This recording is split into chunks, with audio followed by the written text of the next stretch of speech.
a couple of disclaimers. One, technology is wonderful when it works. So we're hoping it works. And I'm gonna have to look at the screen because I don't have this memorized, I didn't make a copy of it, and so a lot of it will be impromptu, I promise you. But it is sort of organized. The file was too big to email. I always email it to David Mayo, and he takes care of it. And it was too big too, so I had it on 2 flash drives, and if that one quits working, I have another one in reserve. And thanks to the cold front, my sinuses decided to do their thing. So, here we go. Make it get turned on, make sure it works. Oh, yes it does. Uh-oh. Uh-oh. All right, in 2020, when the world shut down in March of 2020, I thought I was going to lose my mind because I teach at Union and spring is a busy time for me. I just finished an 8-week class and they had to do field experiences that I had to go in schools and watch them teach. I had a student teacher who was Carolyn Davis's great nephew and was enjoying him so much, and the work shut down. And I thought, what am I going to do? Because I'm not a person who can stay home a full day without going crazy. And there I was. And if I got out and drove somewhere, if I had to go to Union, I had to carry a thing in the car with me to show that I was on official business in case I got stopped. So I thought, what can I do to fill my time? Well, I had a plan in mind, but I'm very lazy and I don't do the things I plan to do. And I've been writing since 1959. And I wanted to pull all that stuff together, and it was saved on all kinds of discs, floppy disks, all that we went through, typed up, and just different things.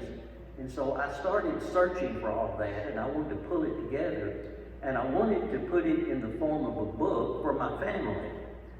So I started on it. I started pulling all that together. A lot of it had to be retyped and everything. And my goal was to have it done by Christmas of 2020. But that didn't happen. So I thought, okay, 21, it's going to happen. Well, 21, it didn't happen. In 22, it happened. So I got this published, and it's all my writing, and I was an English teacher, and I would go to workshops and things, and we'd always have to write, and so a lot of this happened then.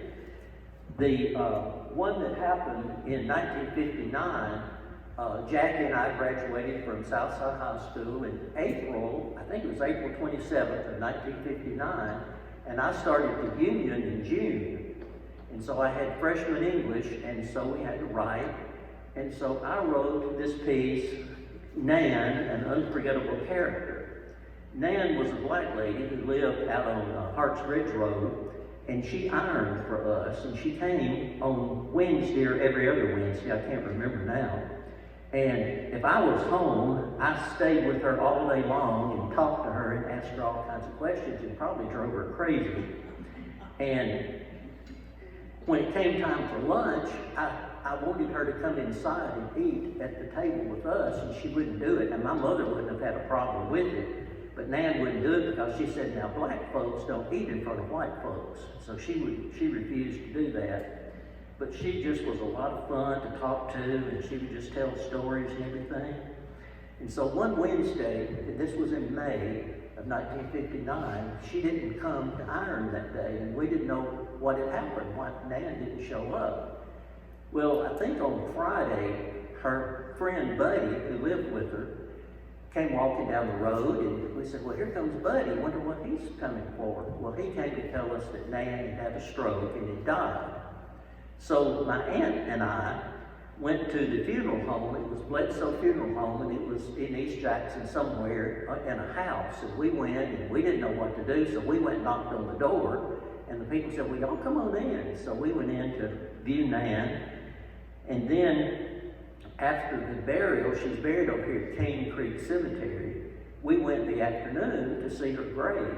And so this is what I wrote And the English teacher, Miss Blythe at Union, read this aloud to the class. Well, I fell in love with Miss Blythe at that moment and took every English class I could with her, because this is the paragraph that she read aloud to the class.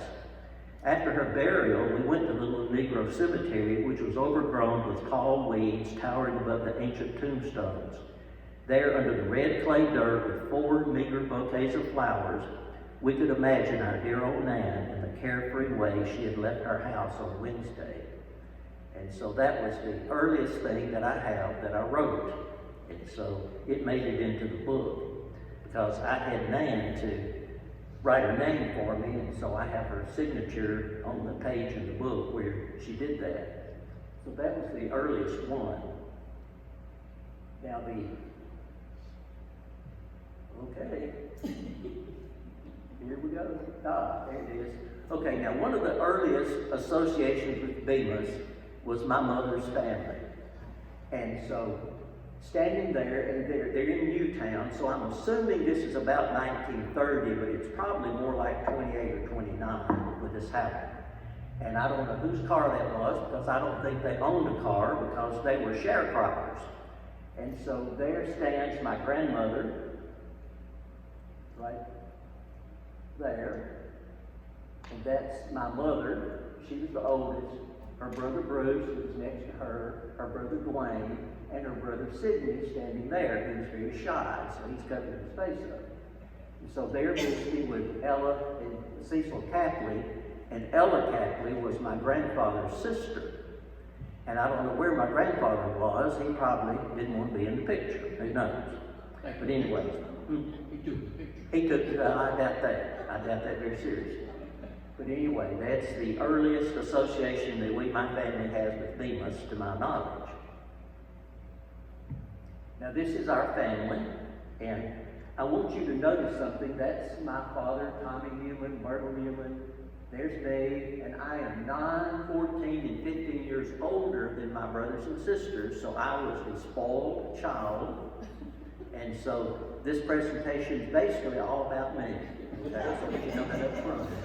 My sister and brother-in-law wouldn't come tonight because they probably knew it would be all about me. I want you to notice that right there. That's a monkey riding a unicycle, and on it is 609, which was our address, 609 Chester Lady Road. Now I'm going to come back to the monkey a little bit later, and I'll try to get to it. Anita, you remind me about the monkey, okay? So that's your job. This is, my father was also worked on people's farms. And I don't know at what point. Do you ever wish you had asked a lot more questions than you did, and it's too late to ask those questions? I don't know what brought them to this point, but he quit farming and they moved to town, and I know a couple of places that we lived, and I don't remember moving here, but this was Newman Service Station. Now, this property was owned by the Branch family. Barney Branch, Barney and Francis Branch, and then his daddy was Dave Branch. They own this. Now, I keep hitting the wrong thing. It's okay. Got to correct that. All right. On this side of it, and it's at Morton Street, and there was a big building that I guess had been a store or something, and it was divided into at least two apartments. And my grandmother lived in the back apartment. Then here's the store, and then this house was owned by Goldie Haggard, and in this side next to, we lived in an apartment right here. It was 3 rooms, living room, bedroom, and kitchen. And notice I didn't mention the bathroom, because there was not one. And we lived there. And then in this house, and it was divided into two, like a duplex almost. And on this side, Jimmy and Susie Hodge lived in it. And then on the other side was Aunt Cora McBride, who was Mr. Haggard's aunt. And then he lived in the house next to it. And then next to it was a building, maybe a store building, that Miss Gaines Restaurant was in it. And then on up from it, later was Harvey Kurt's garage, and then on up, farther up, was Webb Allison's grocery.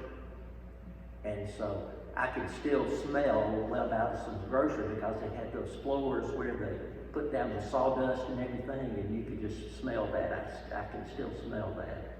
But anyway, now standing here is Doc Barham, who was a mechanic for my daddy. There's my daddy, and that is my uncle Dwayne Smith, who was my mother's brother. You saw him earlier in that picture.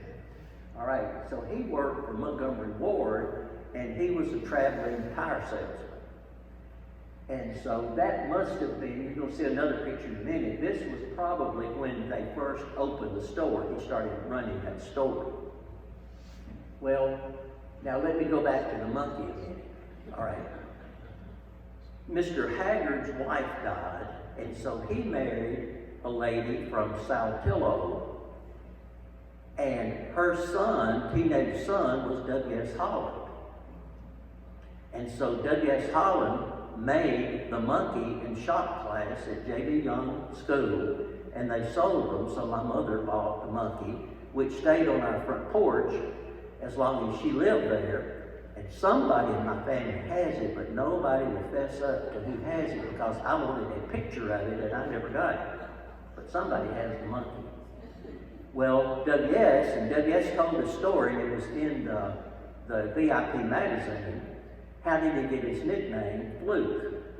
Well, he would come down to the garage and mess around and everything, a teenage boy, and he would say, what in the flukus is that? And my daddy started calling him Fluke, and that's how he got his nickname, and W.S. acknowledged that in an article that was written about him in the VIP magazine. So that's where the monkey came about. So I decided, I didn't know whatever happened to Doc Barham, so newspapers.com. Now David Mayo has a membership to that, and he told me one day, he said, I'm going to give you my username and password, and you use it anytime you want to. Well, if you ever get into something like that, hours go by, and one night I thought, well, you know what? If David's trying to use it, he can't because I'm on using his membership, so I just got my own membership. So when I was trying to find out about Doc Barham, which I didn't find out anything, I did come across something else. And Irby Rhodes was also a mechanic, and I can remember he died. He didn't show up to work. Nobody knew what happened to him. And he lived in a house over on South Royal Street. I think he probably had a bedroom upstairs in his house. And you know where the mural's painted there, but you know the train station, and then there's this building, the mural, it was right next to it. And so somebody went to check on him, and he had died in his sleep. And I can remember going to his funeral.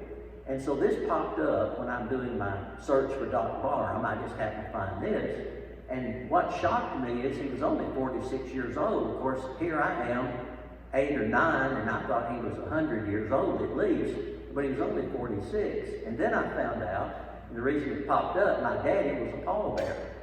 And I can remember some country church, and the cemetery where he was buried had no clue where we had gone.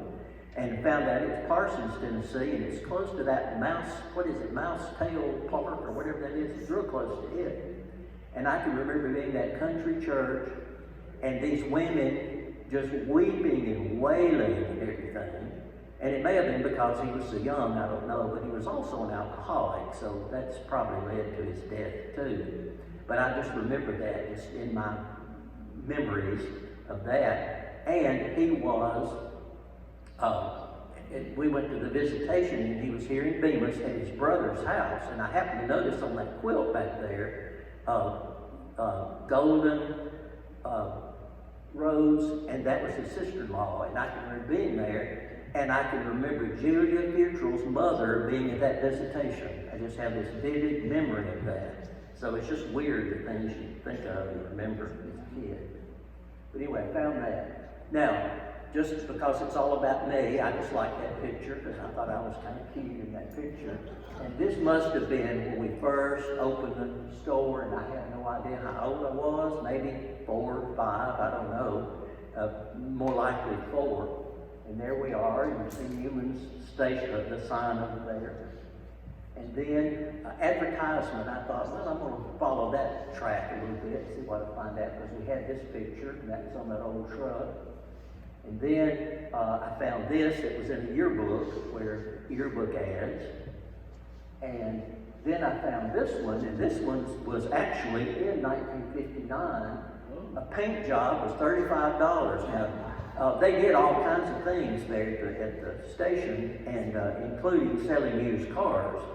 So I thought, wonder what a paint job would be today. And so the lowest price I found was $2,500 today, and it goes on up to $10,000, depending on what kind of paint you want and everything. So I thought that was kind of interesting. He had a towing service, did a little bit of everything. And then I found this picture, and sitting here is my uncle, Ella Nance. Now, he was married to my daddy's sister, Ona. And Ona had married and was divorced, and he had married and divorced. He had 2 sons, and she had 1 daughter. So my mother was a matchmaker, so she got them together, and they married. And then they had 2 children of their own. Well, Ella's uncle, Audie Nance, was a mechanic over here at Moten's Garage, which was on the corner there by the church that's over there, the Whitehall Church of God. It was right there. And he was a widower. And Daddy's oldest sister had never married. She was an old maid and just kind of cantankerous and hard to get along with. And so after her father died, she had taken care of her parents. Then she would go and spend a week or 2 with each of her brothers and sisters. Well, now remember, we lived in that 3-room apartment, there. And I'm sure that was not the most pleasant thing in the world with a cantankerous maiden sister-in-law.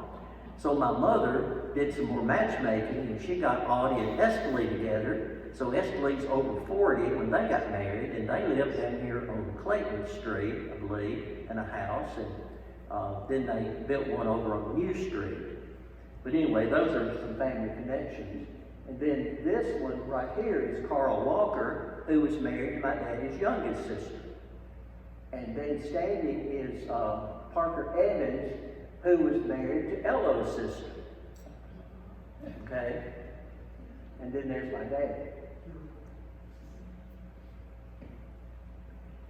Well, in searching for Dr. Barham, I ran into this.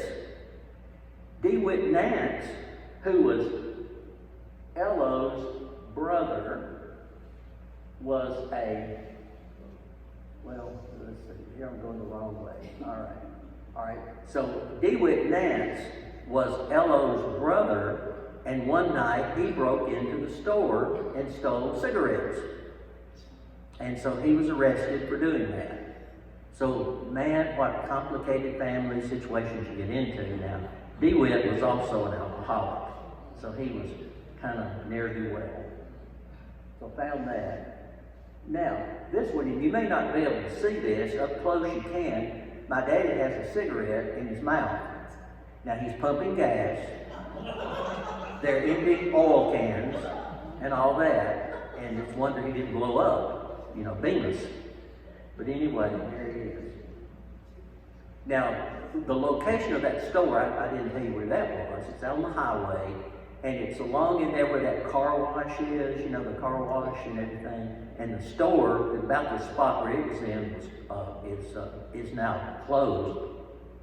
But that building, the original building, was torn down, and then a block building was built, and I don't remember what year that was, and I know there are pictures of it, but I couldn't find one. And then this is my mother and my daddy's sister, Mildred Walker, and this is later on, because now you see their Newman service station, service station, washing, greasing, groceries, feed, auto parts, accessories. When he left the farm, he left the farm. And he was kind of an entrepreneur and did lots of things. So they're clowning around. So there are 3 things I've written through the years that deal with that period of my life. One is a hot dog, a Dr. Pepper, and a comic book. All right, I mentioned Ms. Gaines' little restaurant. So when I would get home from school, I got to walk up the sidewalk and I would go and buy me a hot dog. Now this is the way she fixed hot dogs. She split them open and fried them on the grill. She fried onions. She, toasted the bun on that grill. She put all that together with the mustard and pickle, and that was the best hot dog I have ever eaten. And I have spent the rest of my life trying to find another one to equal it, and I haven't found it yet. They just don't make them like that anymore. Now I would also buy a comic book, but I figured out if I bought them separately, I saved a penny tax. So I would buy my hot dog and pay for it, and probably while she was making the hot dog, I would buy the comic book and pay for it separately, and then I saved the penny tax. And then I went back down to the store to get my Dr. Pepper, and that was when they were set down in the cold iced water. Oh, they were so good, so cold. And so that was my afternoon snack. And so that was a great memory that I have. And then a valuable lesson. Now I mentioned Aunt Cora McBride, who was Mr. Haggard's aunt, and she was legally blind. And every afternoon, and I think he was open 7 days a week, and I think it happened every afternoon, to the best of my memory, she would make her way down to the store, and she would buy her supper. And this is what she bought: a can of chicken noodle soup, a sleeve of crackers, and a 7-Up every day. And I was amazed that she ate that every day. And I wondered how she opened the can of soup and if she heated it or what she did. But that's what she did. And then she would hand him her change purse, and he would take out however much it was and take it out of her purse and give her purse back to her. So valuable lesson: do the right thing. Just do what's right. And she trusted him so much for that. And then the monster. Now across the street, across the highway from the service station was Williams Florist. Williams Florist. It was in a house, and they'd added onto the house and all that. Well, their son came over one night because a lot of people just hung out around the store at night especially, and they would sit in chairs and they would sit on Coke boxes and all that and just visit. And so I'm sitting there, and I'm just a little kid now, probably 6, 7 years old, and something grabs me from behind and picks me up, and I turn around. It's their son in one of those gas masks from World War II. Scared me to death.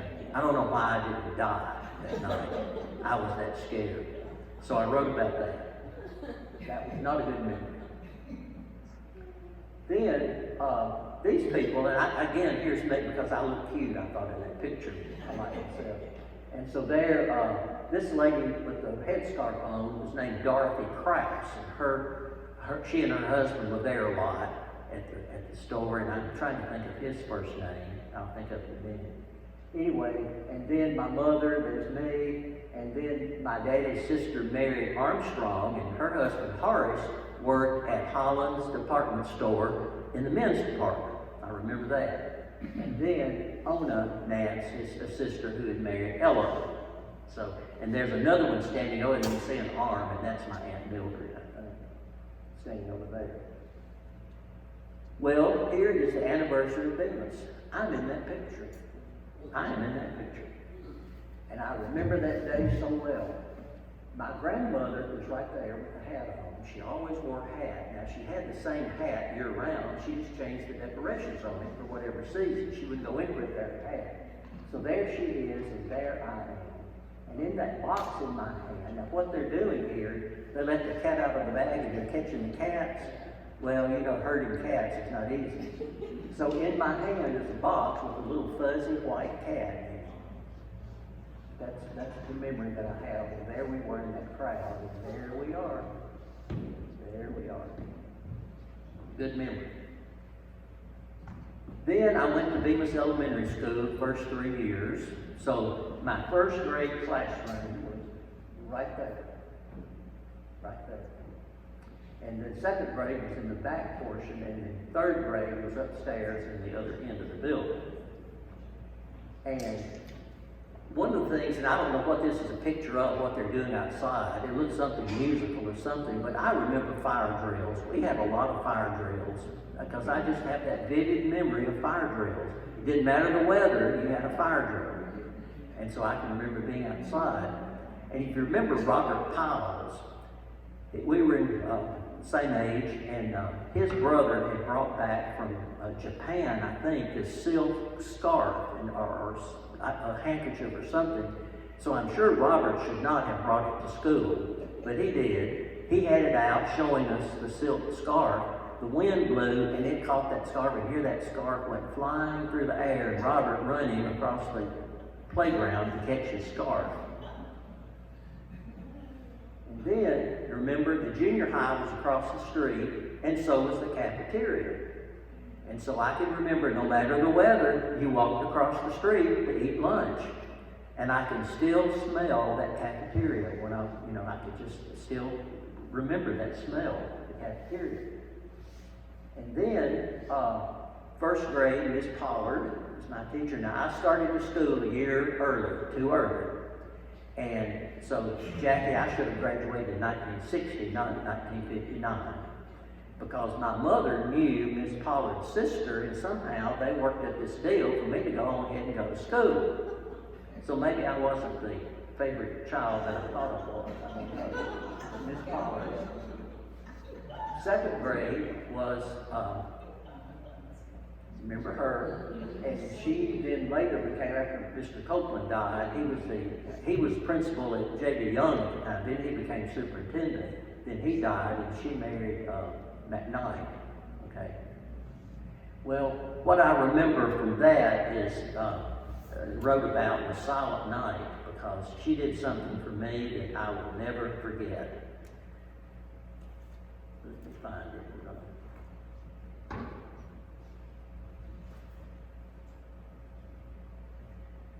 Silent night, holy night, all is calm, all is bright, round young virgin, mother and child.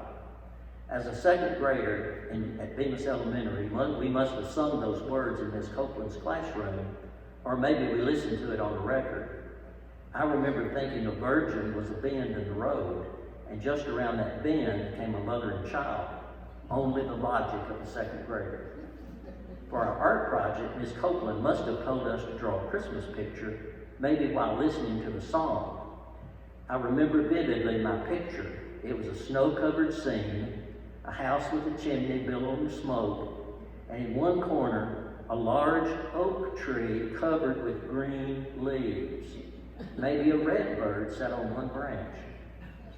When Miss Copeland pinned our pictures to the bulletin board for all to admire, one student, a boy I think, commented, "Trees don't have green leaves in the winter." I was crushed, for my name was at the bottom of the picture. Everyone would know the dummy who didn't know oak trees didn't have green leaves in the winter. Remember, I lived on the highway among concrete. That's all I knew. Miss Copeland won my heart that day. Her immediate response to that mean kid, "That's an evergreen tree. They stay green year-round." I've never forgotten her kindness that day. Many years later, I saw her eating lunch one day and told her that story, which of course she had forgotten. I, though, have never forgotten. And then my third grade teacher, Miss Margaret McGill. And that was the year that I almost dropped out of school. I had a nervous breakdown. Dr. Smith had to come see me at our house, and he gave me a shot, or he threatened to, with a needle. It was at least that long.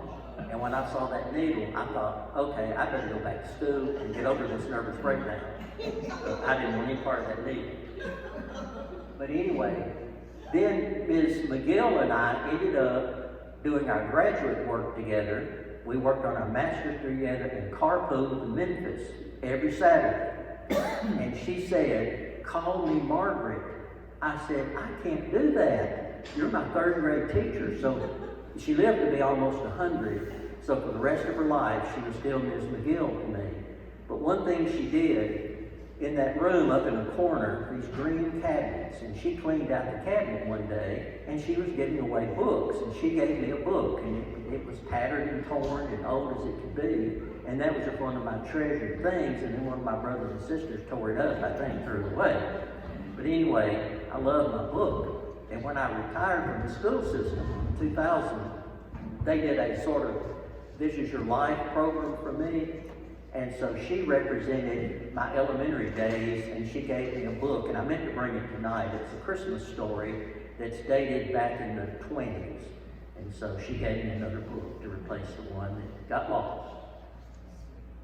Now, I didn't have Miss Mildred Pearson, but she taught 5th grade, and remember the bazaar that she had in her room every year around Christmas? That was a big thing, and we all got to go visit the bazaar, and if you had any money, you got to buy something. And I remember the sock monkeys, made out of men's work socks, and I just thought they were the neatest things. And I looked forward to going to being in her classroom, but we moved, and I went to Malesus then, and didn't get to be in her classroom. But she and I developed a friendship later on, and we had a mutual friend, it turned out.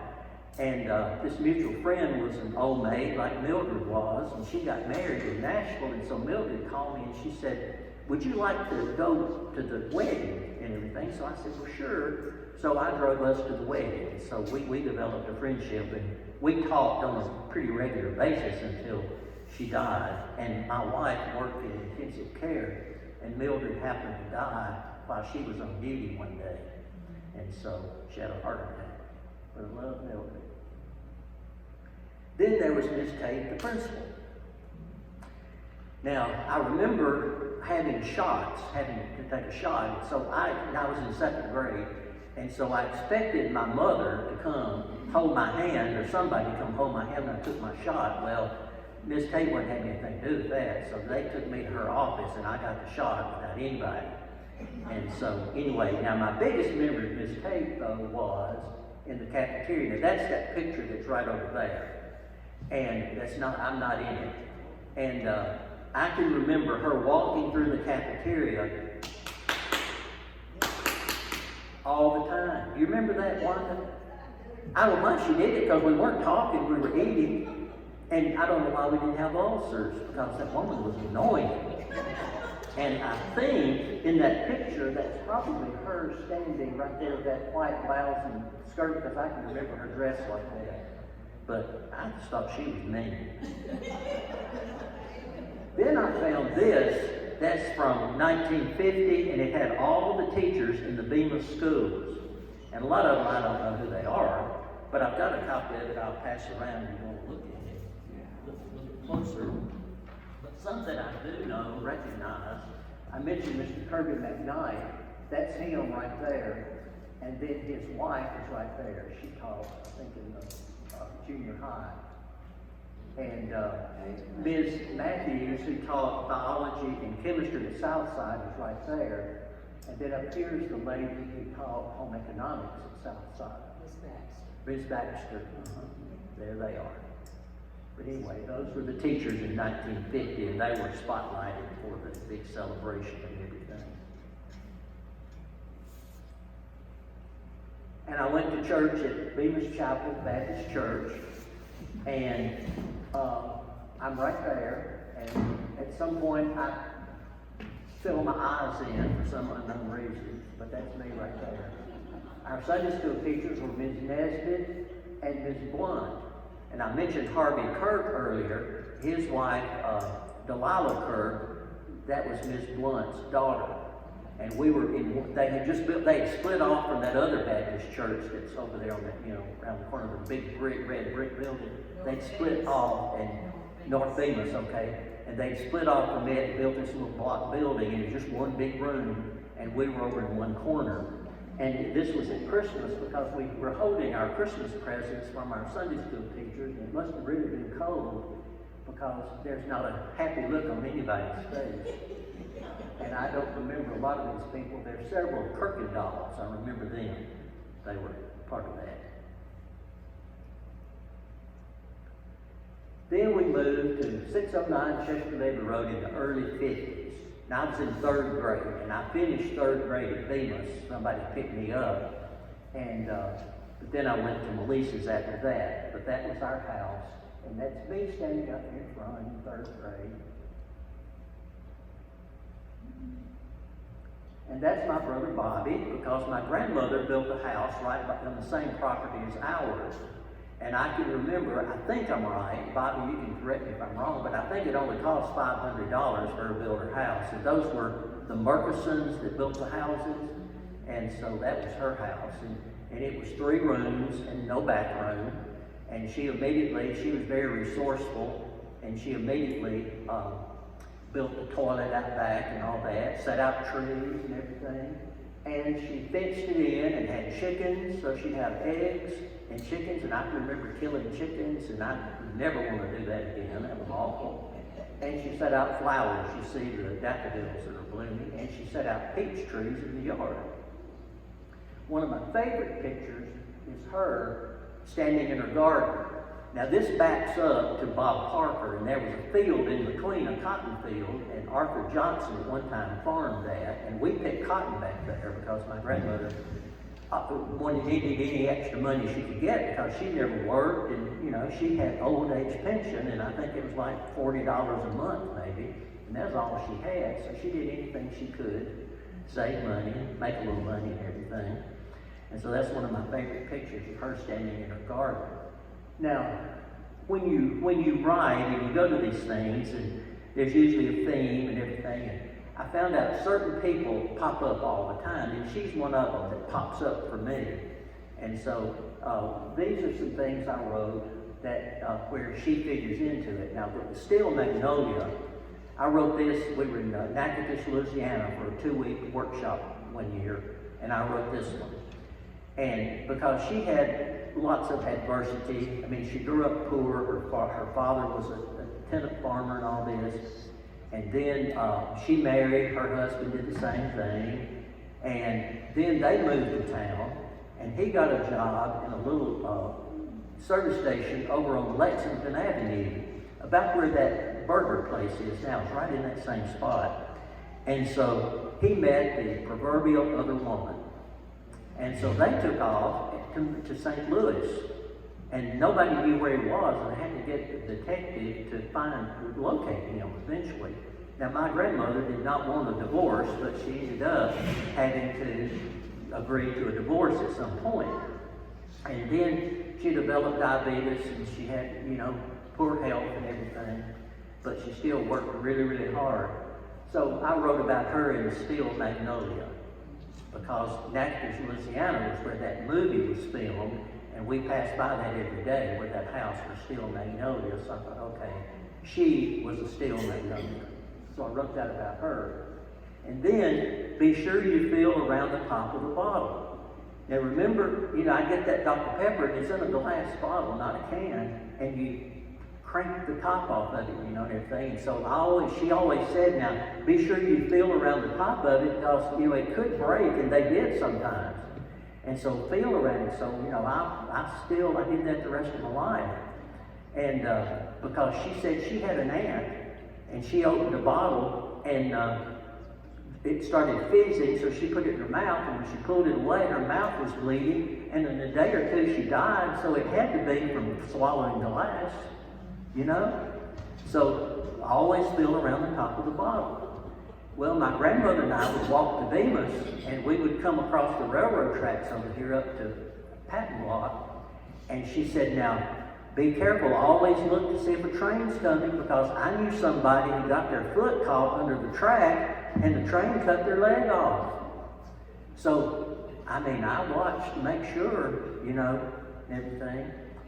And so my Sunday school teacher took us, the boys' Sunday school class, down to Chickasaw, and I was warned, because they wouldn't let me learn to swim, because, they knew people who had drowned swimming.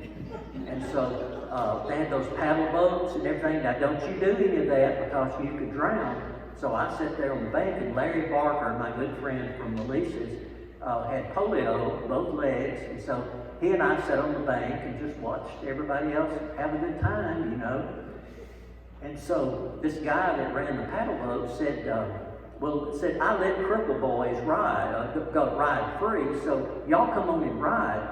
So Larry wanted to. Now I needed to pedal because he couldn't.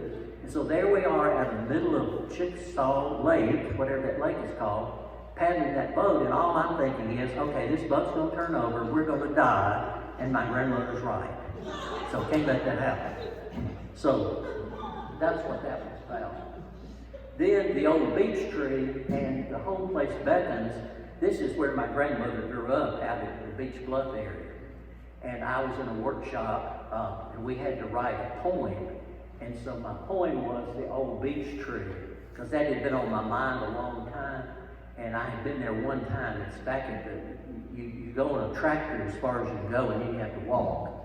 And so, and then I had gone again when my son was a teenager. We went back because I wanted him to experience that. And so that was just on my mind at the time, and I wrote a poem about it. And so then a year or two later, I was invited to do in service at Beach Bluff School on the last day of school. Well, teachers on the last day of school are not worried about learning anything. They want to go home. And so I knew I had a tough audience.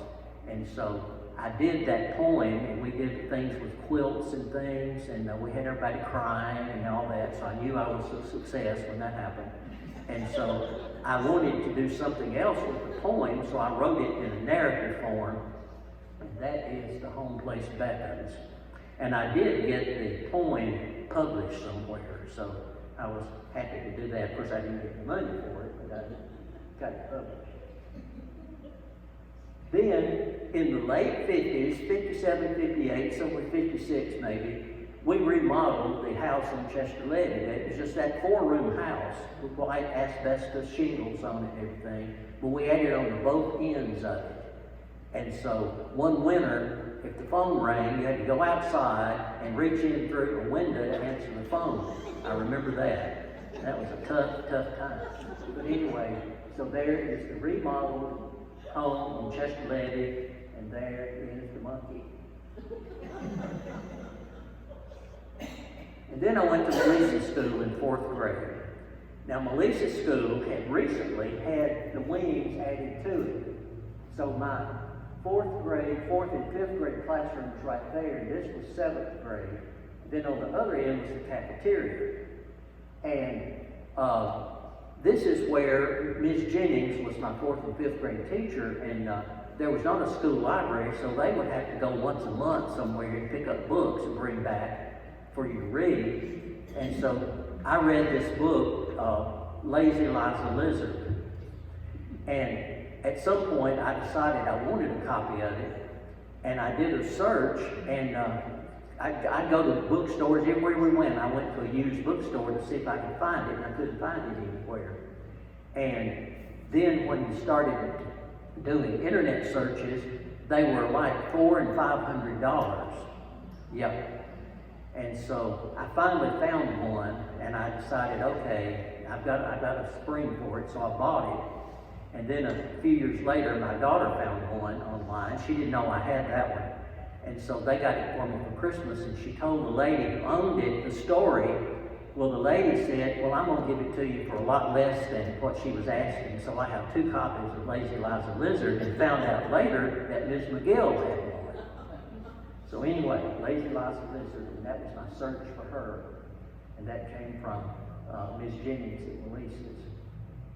Now, this was our 7th grade picture. Miss Parker was our 7th grade teacher. And she got us all out there and took our picture. And then for Christmas, she gave us a framed picture of our 7th grade. And there I am, right there on the end, 7th grade. That's Delinda. I was hoping Delinda would be here tonight. That's Delinda right there. And so, anyway, there we are. And then when I tell people that I was in the FFA, they don't believe me. Well, I had no choice. At Malesus in 9th grade, and I'm right there. And you see the young Dyer, Travis Dyer, and everything. And right here is Mary Stephen Hudson, who was the sweetheart, and Mr. What was his name? Crossnose, the teacher. And he also taught at Beach Bluff, so he would teach at Beach Bluff in the morning and then come to Malesus in the afternoon. Told the dirtiest jokes I've ever heard in my life. And he just told them, and you know, there we were, enjoying every minute of it. I guess. That's the memory. And then I went to Malesus Baptist Church. Now this is a copy of after they built the new sanctuary over here, and I have no clue what year that was, but that's where I went originally. The new church, the new bulletin, and so my mother kept the bulletin. She had a coffee table that had a glass top, so she put that under the glass top, and that stayed there for years and years and years. Now they got the monkey, but I got the bulletin, so that's mine. And so that's a picture of it. Now, several things were written based on going to Malesus to church. Now, some of these things shouldn't have happened to church, but they did. Now, one was standing on the sidewalk. There was a boy who thought he was a little bit better than the rest of us because of his daddy's job. He worked, I think, for the railroad, and they had more money. If you worked for the railroad, you were rich. And they had a new car every year. Well, what he didn't know was my daddy had a new car at least every 2 years. But he didn't go to church. So they would park right up by the sidewalk of this old building over here. And when we got out of our class on Wednesday night, he invited people to sit in his car. I never got invited to sit in that car. Never. And so I'm standing on the sidewalk while they're all taking turns sitting in that new car.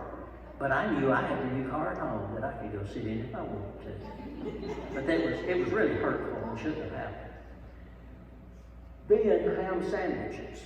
Now, we went to training union on Sunday night, and so we would take turns bringing food. Now, most everybody brought tuna fish sandwiches or bologna sandwiches or pimento cheese.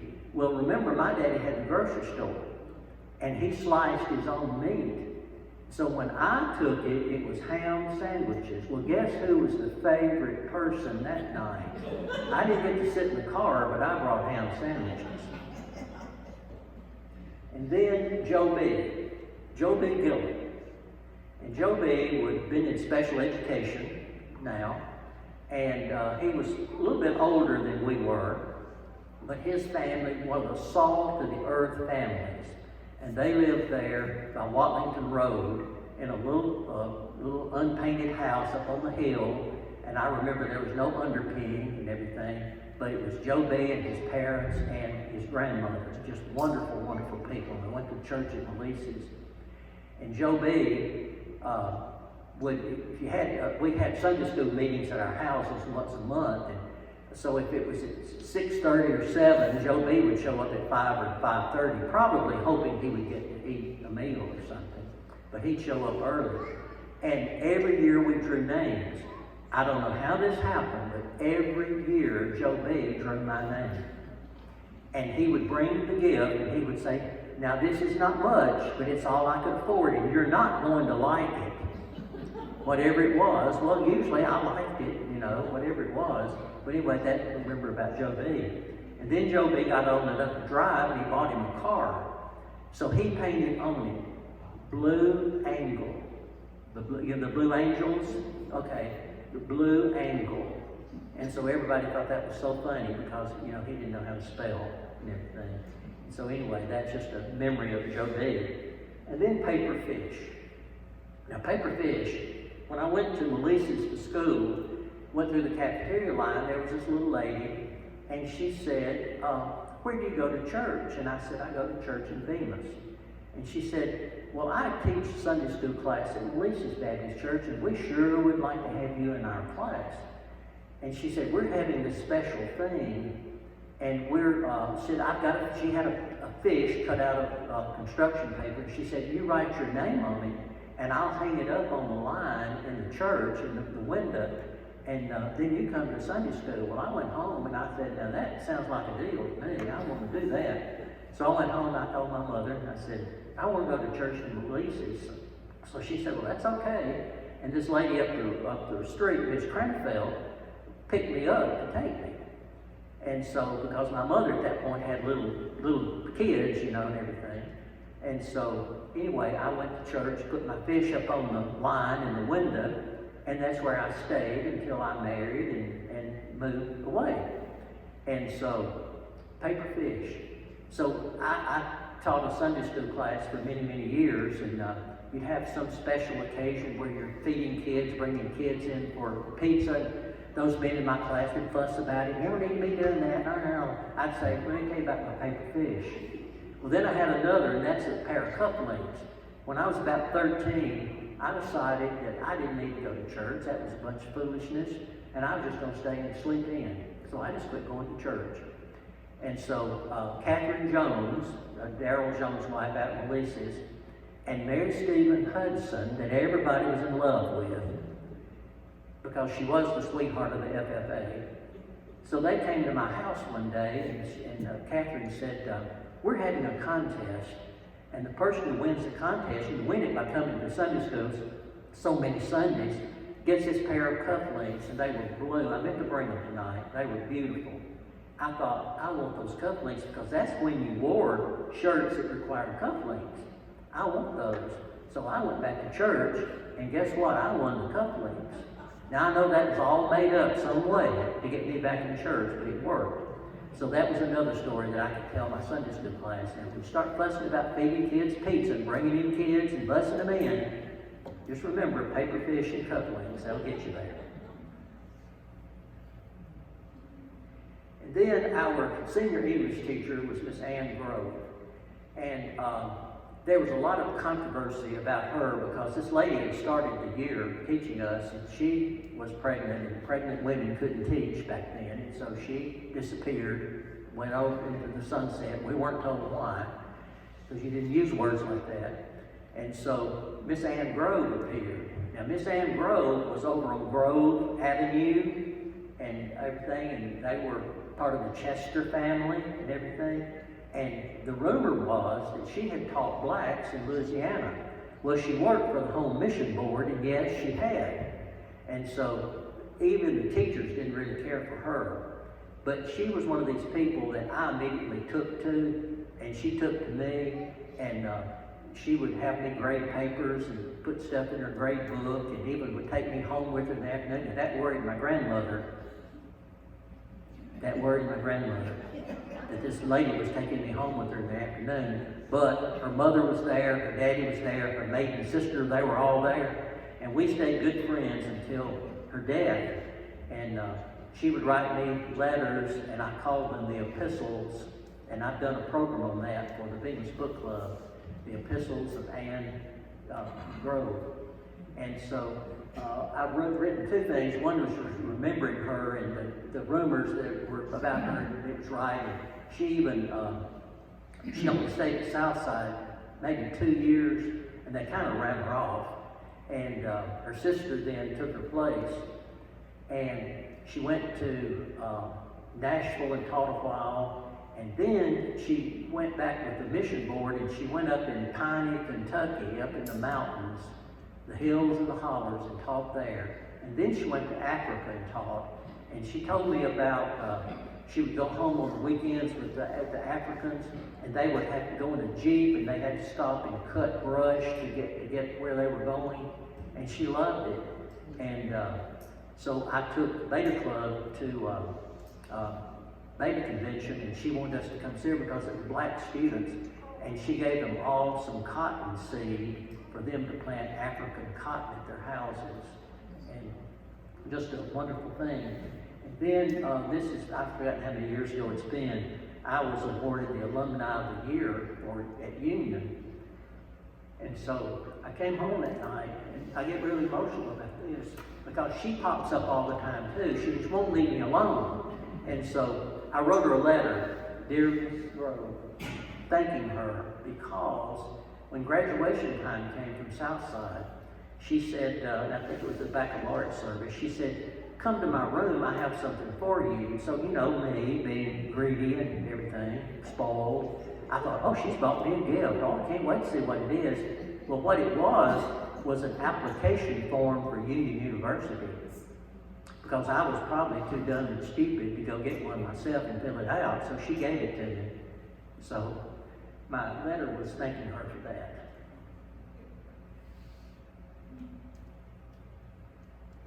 Then here is senior prom, and that's Norman Coggle and Gail Taylor. The Taylors owned grocery store and service station there right beside Malesus School. And they used to let us go over there, and I'd go and buy a potato cheese sandwich instead of eating in the cafeteria, because that was just a cool thing to do. And then there's me and Ingrid Barker. And Ingrid Barker's mother was the Ziegler Barker, who owned the Coffee Cup restaurant in town. And they were from Latvia. And Mr. James Barker married her, and he met her when he was in the service, because her husband had been murdered in Latvia. And she and her mother then came back to the United States with him. And they lived next door. Well, they lived with the Lakes, Bud Lake, who lived on the farm, and they lived in an apartment on the side of that.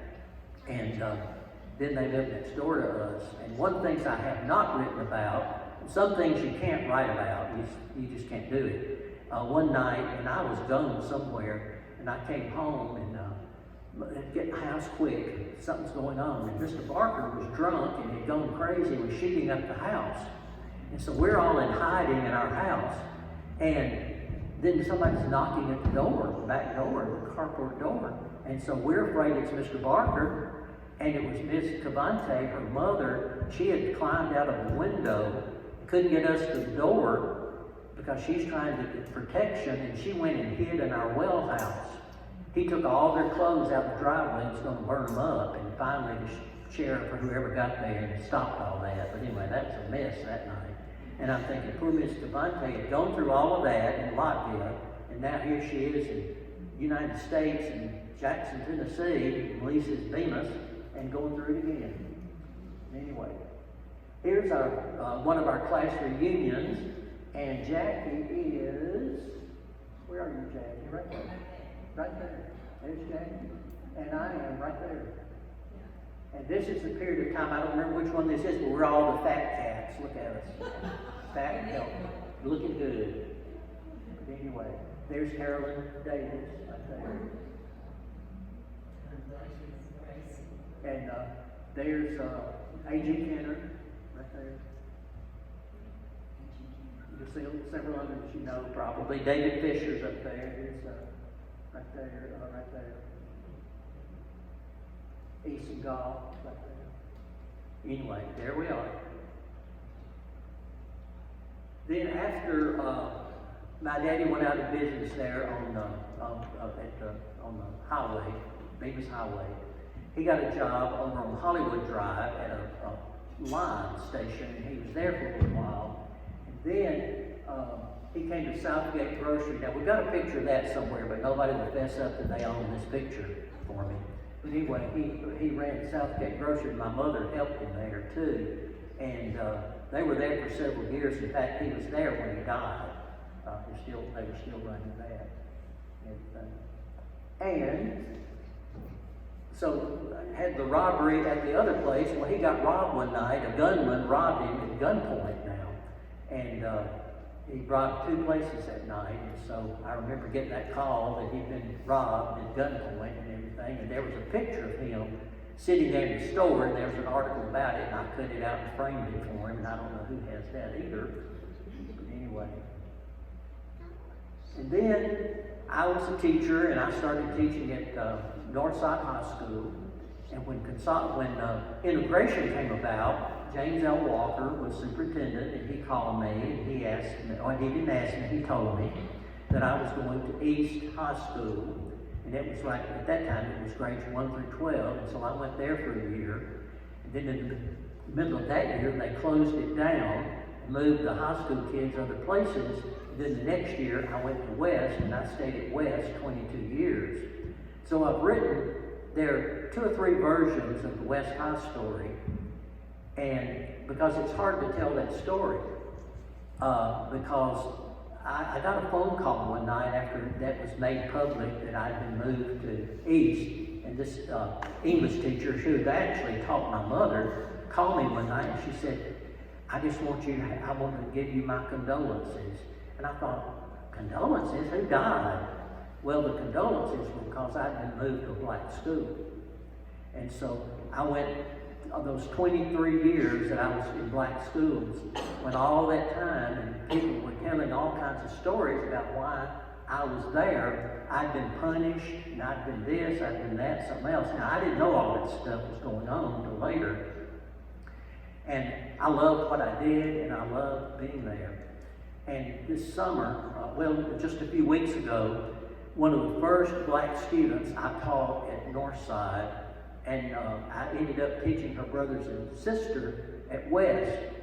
And hadn't seen her in years and years and years, and I got a call from her brother. He said, we're coming through Jackson, we're going to Memphis for the day, and we'd like to meet you to eat supper.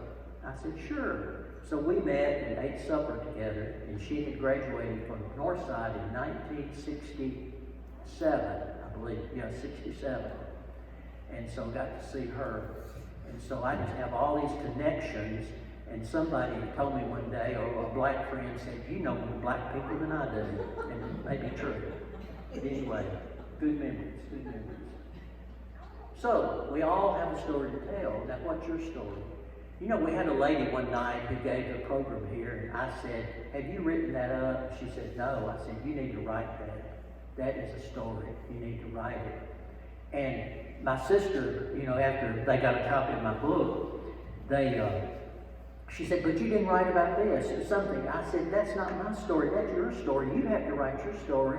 I mean, one night we were sitting at home, and a mouse ran from under the TV and around the wall, and my sister screamed, and the mouse fell dead. It really did. It really did. Well, that's her story. That's not my story. I can't write that story. That's her story. So you have to write your own stories. You really do. Now, Julia asked me if I'm working on my next book, and the answer is no, because I'm lazy.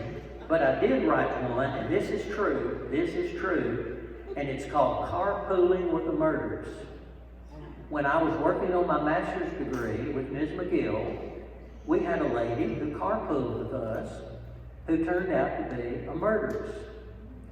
And somewhere along the way, I learned not to trust her because she told tall tales, and she loved to tell stories about people being sick and dying. And that's okay. I'm through with the PowerPoint. But anyway, so she would tell these stories and everything, and so I learned not to trust her. And we'd go to Memphis, and so we had a class in the morning, one in the afternoon. Well, one semester I didn't take the one in the afternoon, and I would go to the library to do my work for the morning class for the next week. And something told me, you better get back to that car early in case they got out early. And I would always make sure I got back early. Well, then some people, they were going down for a 2-week thing that I didn't go to, they would get left behind, had to ride a bus home to Jackson from Memphis, because she would write a note and sign that person's name and say, oh, I have another way home, y'all go on without me. And so she built this house across from the country club, and we heard all about the house and how expensive it was, and how the banks, they had so much money, the banks came and begged them to put their money in their bank and all this stuff, and I heard that stuff like on the screen. And so I kind of lost touch with her after we were no longer riding together. And so we were going on vacation, and so one morning, and so we were going to North Carolina to my uncle's, and we were going to spend the night in Asheville. So I just picked up the newspaper out of the yard that morning, put in the car. So that night, I read about her mother's death, and without even thinking, I said, well, she killed her mother. Well, bless your heart, she killed her mother. She'd also killed her daddy. They exhumed both their bodies and did autopsies, and she had poisoned them. And what got her caught was she tried to do her mother-in-law and father-in-law, and one of them died, I think, but the other one got real sick, and they figured it all out. So I really carpooled with the murders. So we were in Gatlinburg one time on vacation, and she was pardoned by Ray Blank. When he went out, he pardoned her. And so we're in Gatlinburg walking down the street, and I'm looking, and there she comes, because she was real tall. She was over 6 feet tall. I thought, oh man, what am I going to do? I'm going to meet her face to face. Well, she was so busy talking to somebody, and I kind of looked away. She didn't see me, thank goodness. She since died. But anyway, I carpool with the murderers. So Julia, that's the first chapter in my new book right here. And I've done a lot of others, but like I said, it's hard to write some things, and there are some people I don't write about because I can't. And so I've been doing good tonight to talk about some of the ones that I've talked about. So anyway, so you have a story. So what's your story? You need to write it down. And you know, it's too late for most of us. We haven't asked enough questions. We need to ask more questions because there are a lot of unanswered things that I'd like to know more about. So, any questions? About anything? Many complicated people I've talked about in places? One day at the same table with You talked with her. You talked with her. 2 years, and Yep. it was unnerving, even, before any murder. Oh, yeah. And it was unnerving because things happened there, and all the teachers knew it had to be heard. And so you have a bring a dish Yep. deal. We're lucky. You're lucky. I think that none of us, You're lucky. speech below. And one of the things that happened, I forgot what grade she taught, but it was Christmas, and they all exchanged Christmas gifts, and they went to lunch or something, they came back, all the kids' gifts were gone. They were all gone. And they knew she did it. But it was just, I believe she taught 6th grade. I believe you're right. I Yeah. believe it was. Yep. I was in high school, so I didn't really have too much Well, interaction. somebody asked me, did she ever bring food on the drive? She never brought food. Thank goodness she never brought food. But she told one story about a nephew or somebody related to her. It was as a kid, he was at the point of death. Could die any minute. And she just told this and with great relish. And so that afternoon, or a week or so later, we had to stop at that family's house, and I happened to ask the lady about the kid, and she didn't know what I was talking about. Katie had made that up. I said her name. I didn't mean to say her name, but she made it up. Katie Strickland. Yes, that was it. That was it. Okay. So thank you for listening to my